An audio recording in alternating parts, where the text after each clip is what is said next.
Ecuador conmigo, un país que nos acompaña aquí y en todas partes.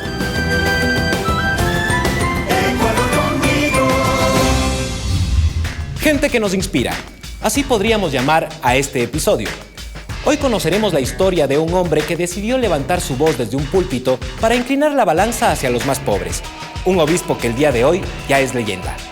También descubriremos cómo está cambiando la vida de nuestros deportistas en Ecuador. La cooperación internacional, el voluntariado y la integración son los ingredientes perfectos para una fórmula de campeones. Bienvenidos, esto es Ecuador conmigo. Los evidentes cambios en nuestra política exterior muestran que Ecuador es un actor importante en la nueva geopolítica mundial. Además, hoy tenemos la voluntad y la capacidad para acompañar legal y humanamente a nuestros migrantes. Y lo más importante, que ellos saben que pueden contar con nosotros. Cada semana les mostraremos cómo la Cancillería del Ecuador trabaja para potenciar los valores de su gente y mostrarle al mundo nuestra cultura, nuestros sueños y esperanzas.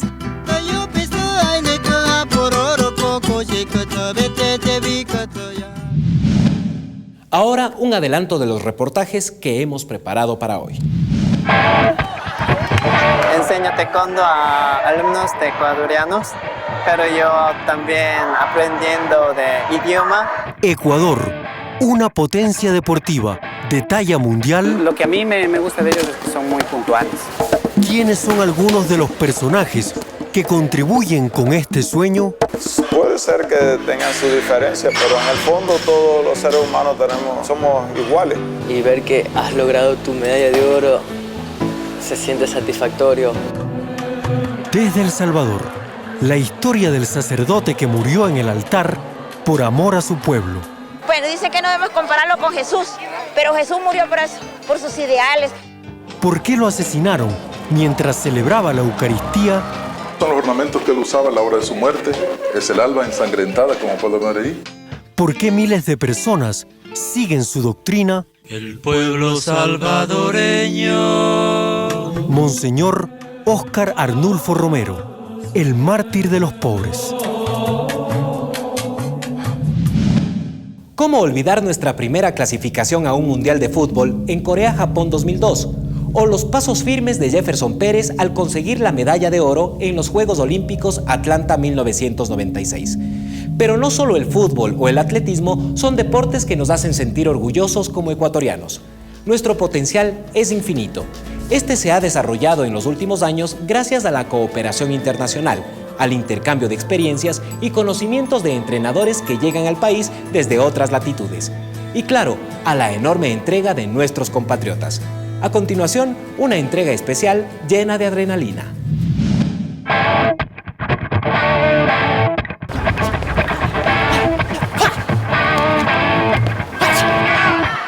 La gente de Ecuador me pregunta mucho, ¿de dónde eres?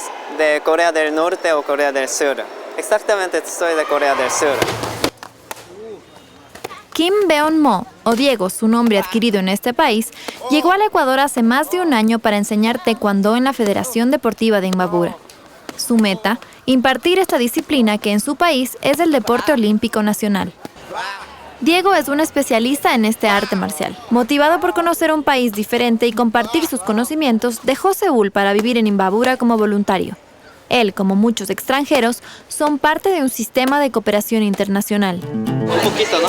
Calentamiento, pero combate cada 2 personas. Enseño taekwondo a alumnos ecuatorianos, pero yo también aprendiendo de idioma y costumbre y su vida de ustedes.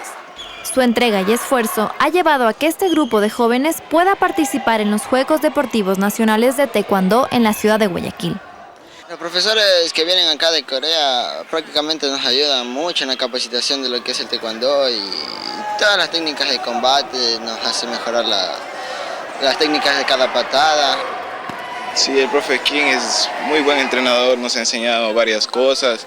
Igual cuando tenemos algún error, él nos dice que hagamos bien. Es una especie de simbiosis. Nuestros deportistas se benefician a través de los conocimientos de especialistas de otros países, mientras que ellos aprenden de la tenacidad y la entrega de nuestros deportistas.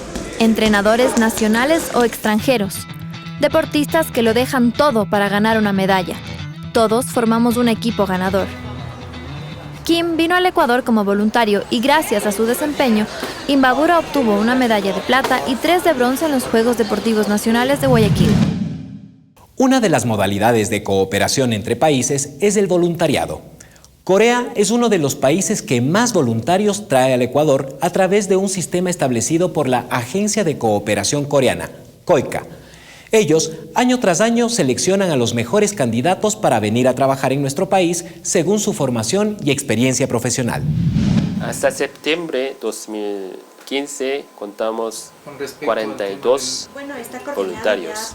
Ellos están trabajando 10 provincias en Ecuador. Y es que los beneficios de esta cooperación son muchos. Modesto Sánchez es otro ejemplo de cómo el intercambio de conocimientos entre países puede ser muy enriquecedor para nuestros deportistas. Vino de Cuba hace 2 años y ahora es entrenador de levantamiento de pesas en la Federación Deportiva de Guayas. El trabajo de un entrenador para tener éxito, para que salga todo lo mejor posible, tiene que ser como el trabajo de como un padre con el hijo, desde enseñarles a caminar, a pensar, cómo comer, hasta toda la parte técnica. Fue seleccionado de pesas en Cuba y tuvo la oportunidad de viajar a varios países para competir. Cuba es reconocido como potencia mundial en deporte por su excelente desempeño en distintos campos. La experiencia de Modesto es algo que se contagia y que ha motivado a los jóvenes seleccionados del Guayas a soñar alto.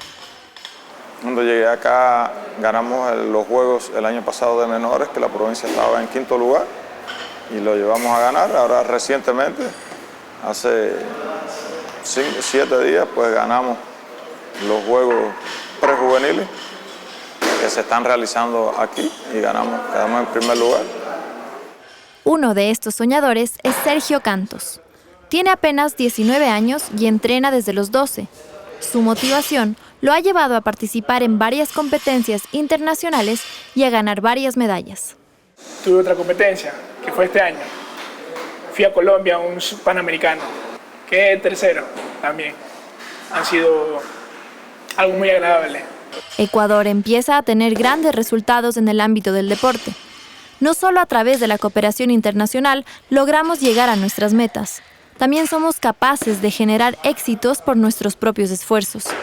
Es el caso del entrenador Roberto Ibáñez y su pupilo Lenin Preciado, que han logrado representar a nuestro país en las mejores categorías. Nuestro país está en una era donde el entrenador ecuatoriano tiene que comenzar a ganar su espacio. Gracias a Dios estamos lográndolo ahora y bueno, hemos tenido los resultados como ecuatorianos. Roberto Ibáñez es entrenador de la Federación Ecuatoriana de Judo y bajo su tutela, Lenin Preciado obtuvo la primera medalla de oro en los Juegos Panamericanos de Toronto 2015 en la categoría de menos de 60 kilogramos. En mi época de atleta teníamos que lucharla aquí en el entrenamiento y lucharla en nuestra vida cotidiana tratando de buscar cierto sustento, ¿no? Hoy en día los chicos, esto para ellos es un trabajo, una profesión. El Ministerio de Deporte es quien inició este plan de alto rendimiento, el cual hoy en día se benefician más de 200 atletas y ese creo que ha sido el resultado, ¿no? En los Juegos Panamericanos Toronto 2015, Ecuador obtuvo 32 medallas y se ubicó en el 9º puesto del medallero general, un hecho histórico. Su buen desempeño se debe a varios factores, entre ellos a los programas de alto rendimiento desarrollados por el gobierno nacional. Lenin Preciado es uno de nuestros representantes a nivel mundial que en su corta edad ha logrado poner el nombre de nuestro país en lo más alto. Empezó a los 10 años y ahora su esfuerzo ha cosechado frutos antes inalcanzables en el Ecuador. Fue algo muy difícil al principio, siempre en la vida hay obstáculos que hay que saber sobrellevar y pues he escalado poco a poco medallas de oro, plata, bronce, hasta que ahora todas esas competencias que he tenido me han dado bastante experiencia a nivel internacional. En 26 segundos de combate, el judoka derrotó al brasileño Felipe Quitaday, último campeón en esa categoría en los Panamericanos de Guadalajara 2011. Los 26 segundos fueron de bastante presión, y pues tenía que dejarlo todo ahí. O sea, están los 10 mejores y de los 10 tú ser el primero y todo el esfuerzo que has hecho, chuta, no sabía cómo expresarme, pero no me podía creer haber logrado mi objetivo porque estaba planeándolo ya hace mucho tiempo. ¿Qué tal? ¿Qué fue? ¿Cómo te sientes? Cansado. Ya, sí se puede. Punto de puño también, ¿no? Pero más recto, cuando cerca, ¿no? Pero no con la medalla termina el reto. El deporte se conforma por una gran red que trabaja en conjunto para obtener grandes resultados.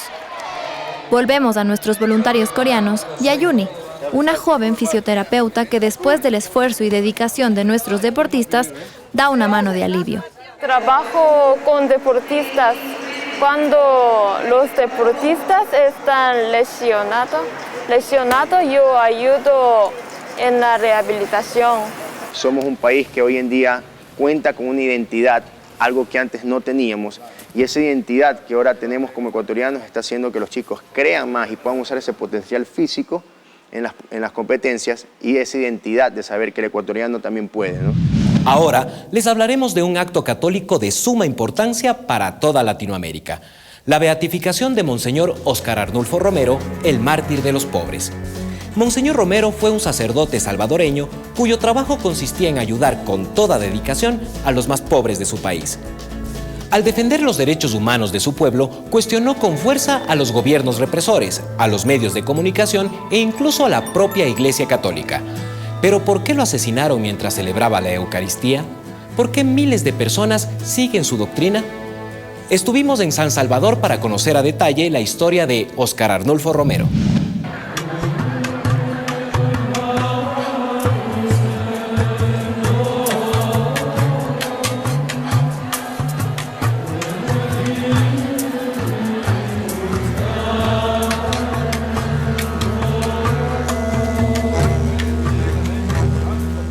Pero gracias a Dios, este día se ha llegado. Lo hemos esperado por años, por años. Sé que es un profeta, es un hombre de Dios y he escuchado sus homilías también desde que él murió. Porque él tenía todo el espíritu de Dios, ¿verdad? Y él, por eso es que a él lo amaban todos los pobres, ¿verdad? Y por eso estamos aquí, porque le amamos y por el amor que él dio a todos los pobres. Podrán matar al profeta, pero su voz de justicia no. Y le impondrán el silencio, pero la historia no callará. Todos saben que fue un mártir, que ofrendó su vida por el bien de los demás, que su sacrificio es ejemplo para el mundo. Más de 250.000 personas llegaron hasta la Plaza Divino Salvador del Mundo, en San Salvador, para ser testigos de la beatificación de Monseñor Óscar Arnulfo Romero. Bueno, dice que no debemos compararlo con Jesús, pero Jesús murió por eso, por sus ideales. A Jesús lo persiguieron, él que era excelso, lo persiguieron. Hasta que lo pusieron en la cruz, y estando en la cruz se burlaban de él. Así fue Monseñor Romero. Monseñor Romero recibió persecución, burlas, insultos. Ha sido la voz de los sin voz. Él habló por nosotros y está entre nosotros y vive con nosotros. El Salvador es un país ubicado en Centroamérica y bañado por las aguas del Océano Pacífico. Cuenta con una superficie de apenas 21.000 kilómetros y alberga a 6 millones de habitantes. Turistas de diversas naciones llegamos para conocer a detalle la historia del considerado obispo de los pobres, Óscar Arnulfo Romero. El pueblo salvadoreño tiene el cielo por sombrero, tan alta es su dignidad en la búsqueda del tiempo en que florezca la tierra por los que han ido cayendo.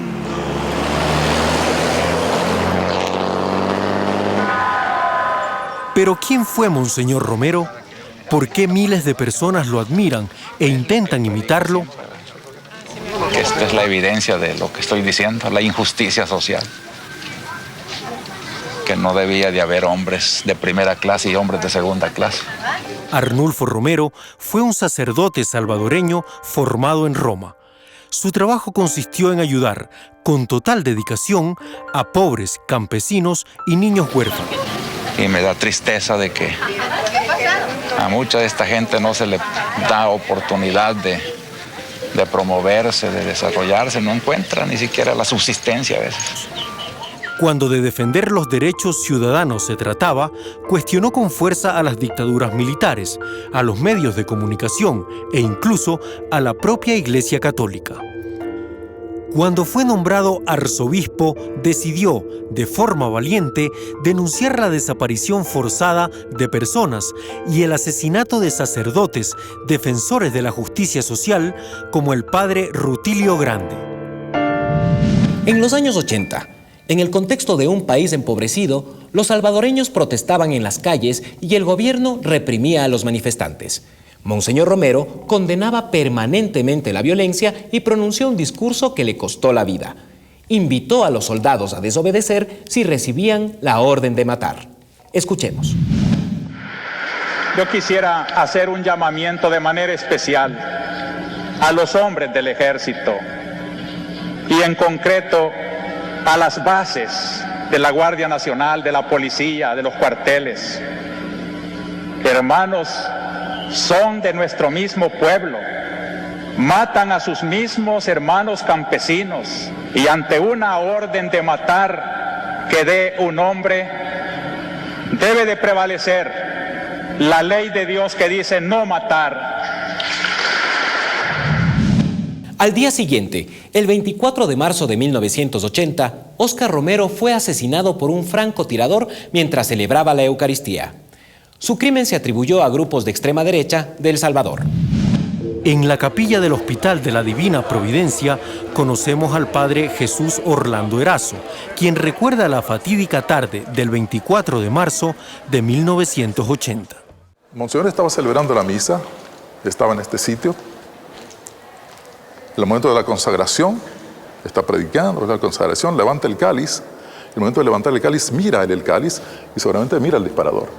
En el momento del disparo hay una grabación, un poco ruda la grabación, sobre el impacto y él cae hacia esta zona. La sangre se derrama por todo esto aquí, la gente viene a tratar de auxiliar en la medida de lo posible, las monjas que dirigen este lugar trataron de auxiliar, pero imposible. El disparador salió corriendo, había un carro de seguridad fuera, además del carro que estaba esperándole ahí. Rememora las épocas en que algunos sacerdotes fueron perseguidos por denunciar los atropellos del Estado. Era el tiempo en que se decía por parte de la derecha recalcitrante de este país cosas como estas. En las paradas de buses se tiraban papeles, decía salvadoreño, haz patria, mata a un cura. O curas de Belcebú, váyanse para Moscú. Aquí, en el Hospital de la Divina Providencia, hoy existe un pequeño museo que nos acerca a la vida de Monseñor. Se conserva intacta su habitación, el automóvil que utilizaba y hasta la ropa que usó el día que lo asesinaron. Son los ornamentos que él usaba a la hora de su muerte. Es el alba ensangrentada, como pueden ver ahí. Este es sus ornamentos, el alba, la casulla. Para ser beato no se necesitan milagros. Y el Santo Padre Francisco determina que él muere mártir por la fe. Eso basta para que sea beato. Para ser santo, un milagro. Hayas visto tantas señales de signos milagrosos. Y esperamos otros milagros, que se conviertan los de derecha, esta gente que lo asesinó. Ese será otro milagro maravilloso, para que en nuestro país tengamos paz, tengamos unidad, tengamos fraternidad, que es el sueño de Monseñor Romero, ¿no? Hoy Monseñor Romero es un símbolo de reconciliación entre los salvadoreños.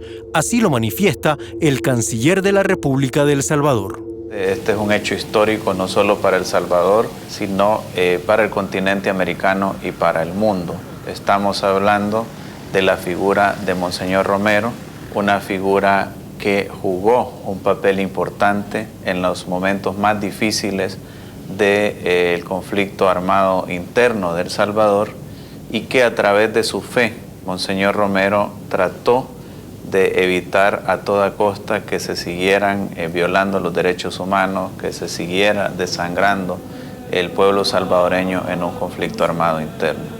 Yo creo que el mejor reconocimiento que nosotros podemos tener hacia Monseñor Romero es tomar ese legado, tomar esa especie de guía espiritual que él puede ser para la nación salvadoreña, y no hay dónde perderse. No es necesario poner a Monseñor Romero en clave política, no es necesario poner a Monseñor Romero con una etiqueta, es únicamente seguir las enseñanzas, seguir su práctica de fe. Estamos de regreso en la Plaza Divino Salvador del Mundo. La gente recuerda el día del sepelio de Monseñor Romero. La multitud que acompañaba su funeral fue brutalmente reprimida. Y gracias a Dios este día precisamente se va a hacer justicia, porque yo viví eso, el asesinato, la persecución de los sacerdotes, muertes de sacerdotes, de monjas, de campesinos, espantoso. Y más que todo vivimos el 30, el día de su entierro, esa masacre, rodeados de guardias, esa masacre que ellos mismos propiciaron para que la gente se matara unas con otras, aplastados, a donde se dieron los disparos. Yo estuve allí cuando lo pasaron de donde lo tenían, de donde lo prepararon, hacia la basílica, y después de la basílica lo pasaron a catedral, y justo en todo alrededor soldados, camiones de soldados. Al impresionante acto católico llegaron 1.200 sacerdotes, para quienes la doctrina de Romero es fuente de inspiración. Personalidades de diversas naciones asistieron a la ceremonia, entre ellos el presidente ecuatoriano Rafael Correa Delgado. El cardenal Ángelo Amato leyó la carta apostólica enviada por el Papa Francisco.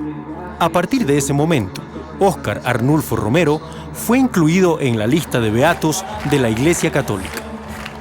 Mientras se develaba una imponente imagen del obispo mártir, un fenómeno natural conocido como halo solar sorprendió a las miles de personas que estuvimos en la beatificación.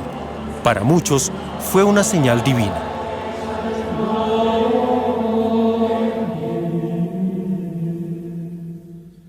El obispo Ricardo Urioste, entrañable amigo de Monseñor Romero, considera que la obra de este no fue ideológica, sino evangélica. Monseñor Urioste nos permite reconstruir la personalidad de Arnulfo Romero y conocemos detalles de su vida poco divulgados hasta hoy. Le gustaba, sin embargo, hacer chistes de vez en cuando. Tenía un amigo que lo llevaba al circo porque a él le encantaban los payasos, así que ahí disfrutaba y como que se refugiaba en eso para disentirse un poco, ¿verdad? Un poco tímido también, en el sentido de que cuando estaba en una reunión informal y muchos hablaban, él casi no decía nada. Pero cuando iba al púlpito de la catedral, ahí el Espíritu Santo hacía con él lo que quería. Y la iglesia no promueve violencia ni odio, sino que predica paz, pero les dice la paz que podría haber, que se ha perdido, no puede venir si no hay justicia. Atravesó toda la basílica y se hincó al llegar al altar. Y yo me hinqué con él. Después de 5 minutos yo me puse de pie y lo miré a él hincado en una tan profunda oración que yo dije: a este hombre hay que seguirlo porque él está siguiendo a Dios. Lo recuerda como un hombre claro, genuino y frontal. Y el coronel fue a decirle a Monseñor: Monseñor, el gobierno ha decidido darle a usted guardaespaldas para que no le pase nada. Y Monseñor le dijo: miren, yo no necesito guardaespaldas. Quien necesita guardaespaldas es el pueblo al cual están asesinando, y para ellos yo desearía que sí hubiera guardaespaldas, pero para mí no, porque Dios me protege cuando Él quiera. Esta imagen corresponde al momento en que la Universidad de Lovaina, en Bélgica, concedió a Monseñor Romero el doctorado honoris causa. Lo mismo ocurrió con la Universidad de Georgetown en Estados Unidos. En 1979, algunos miembros del Parlamento británico lo propusieron para Premio Nobel de la Paz. Luego del acto de beatificación, el presidente ecuatoriano Rafael Correa llegó hasta la Catedral de San Salvador para dejar una ofrenda floral en la cripta de Monseñor Romero.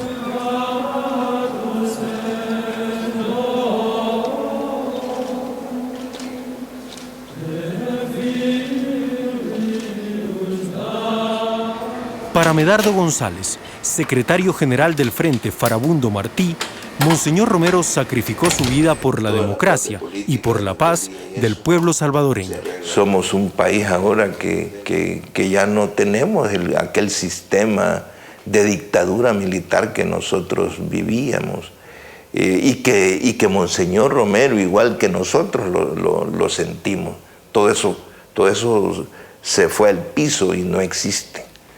Y en muchos países de América Latina en el que habían golpes de Estado, habían dictaduras, había represión, todo eso se ha terminado en América Latina.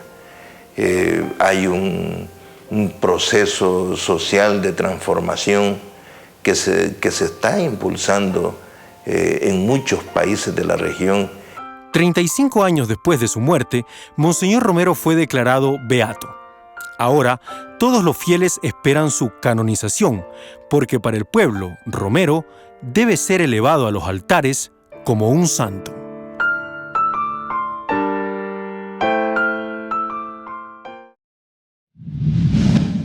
A continuación, un avance de las interesantes historias que estamos preparando para ustedes. ¿Sabe usted cuántos agricultores y comerciantes se benefician al consumir productos ecuatorianos? Va a haber trabajo prácticamente para todos. Estos son principios de nuestros ancestros, el vivir en comunidad, el manejar la solidaridad, el que trabajemos de una manera conjunta. Conozca cómo pequeñas empresas están transformando al país. Nosotros aquí, la comunidad de Gata Zambrano, son jefes de familia, son 250. No hay solo un dueño, sino varios dueños. Cuando tuve la oportunidad de regresar, no me lo pensé 2 veces. Mi país me necesita y yo necesito de mi país.